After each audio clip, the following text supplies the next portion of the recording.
আম্মা জানেরা, তোমরা সবাই বাইরে আসো তো। আসছি বাবা। হ্যাঁ মা, তোমরা সকলে মিলে রান্না করে রেখো। আমি মাটির পাত্রগুলো বিক্রি করে তারপর এসে খাবো, কেমন? আচ্ছা বাবা। মা বকুল, ঘর থেকে আমার গামছাটা নিয়ে আসো তো মা। নিয়ে আসছি বাবা।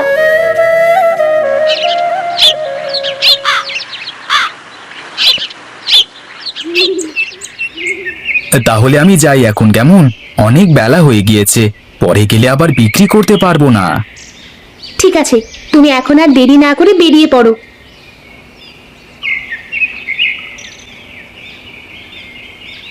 বাবা তো বলে গেছে রান্না করে আমরা খেয়ে তার জন্য রেখে দিতে, কিন্তু ঘরে যা শুকনো লাকড়ি আছে সেটা দিয়ে তো এক বেলায় রান্না করা যাবে, রাত্রে আবার কি দিয়ে রান্না করব?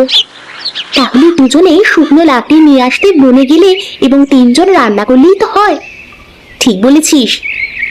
বকুল ও হাসনা হেনা দুজনে বনে যাবি খড়ি নিয়ে আসতে, আর আমরা 3 জনে মিলে রান্না করব। বেশ, তাহলে যাই তবে।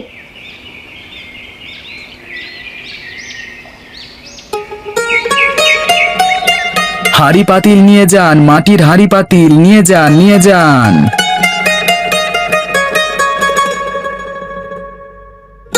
এই যে হাঁড়িওয়ালা ভাই, এদিকে আসেন তো, দেখি কেমন হাঁড়ি পাতিল নিয়ে এসেছেন।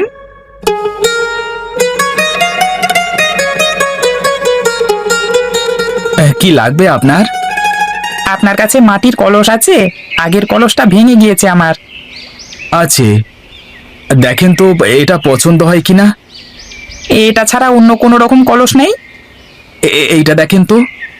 হ্যাঁ, এটা ভালো আছে। তা কত টাকা দেবো এটা? 60 টাকা দেবেন। 40 টাকা দেবো, এর বেশি দিতে পারবো না। এখনো তো একটাও বিক্রি করতে পারিনি, 40 টাকাতে দিয়েই দিই, না বিক্রি করলে সংসার চালাবো কি করে? আচ্ছা, 40 টাকাই তবে দেন। লাগবে নাকি মাটির হাঁড়ি, কলসি, থালা লাগবে নাকি? নিয়ে যান, নিয়ে যান।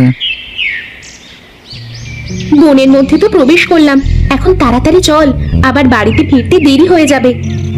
বেশি ভিতরে যাওয়া যাবে না, তাহলে আবার হারিয়ে যাব।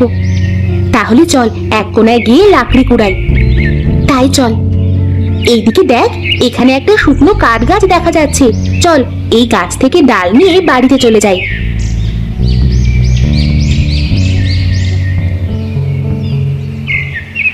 গাছটা নিচু হওয়াতে সহজেই ডাল ভাঙা যাচ্ছে।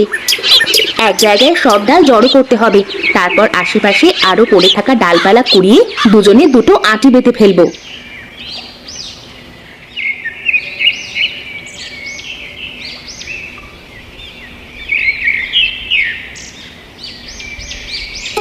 তোদের এত দেরি হলো কেন? কাঠ তো খোঁজা লাগে, অনেক খোঁজাখুঁজির পরে লাকড়ি জোগাড় করে নিয়ে আসলাম। তোদের জন্য আমরাও এখনো খাওয়া দাওয়া করিনি, তোদের সাথে খাবো বলে। চল, আমারও অনেক ক্ষুধা পেয়েছে। বুঝেছি, তোদের আর বনে পাঠাবো না, আমি আর শাপলা এরপর থেকে বনে যাব কাঠ নিয়ে আসতে। আচ্ছা, এখন সবাই চল খাওয়া শেষ করি। সবাই ঘরের ভেতরে চলে আয়। আপু, আজকে তোমাদের রান্না খুবই মজা হয়েছে। সত্যি, আজকে অনেক মজা হয়েছে। খাবার সময় বেশি কথা বলতে হয় না। মা বেলি, মা বেলি, ঘরে আছিস? বাবা, তুমি এসে গেছো? হ্যাঁ মা। আমরা খেতে বসেছি, তুমি ডালা বারান্দায় রেখে ভেতরে আসো। আচ্ছা মা, আচ্ছা ঠিক আছে। তোরা এত বেলায় খেতে বসেছিস কেন? বিকেল হয়ে গেছে তো। বকুল আর হাসনা হেনা বন থেকে আসতে দেরি করে ফেলেছে, তুমিও আমাদের সাথে খেতে বসো। না রে মা, আগে গোসল করতে হবে, শরীর থেকে ঘাম ঝরছে। আচ্ছা, তুমি গোসল করে আসো, আমি খাবার প্লেটে করে বেড়ে রাখি। আচ্ছা।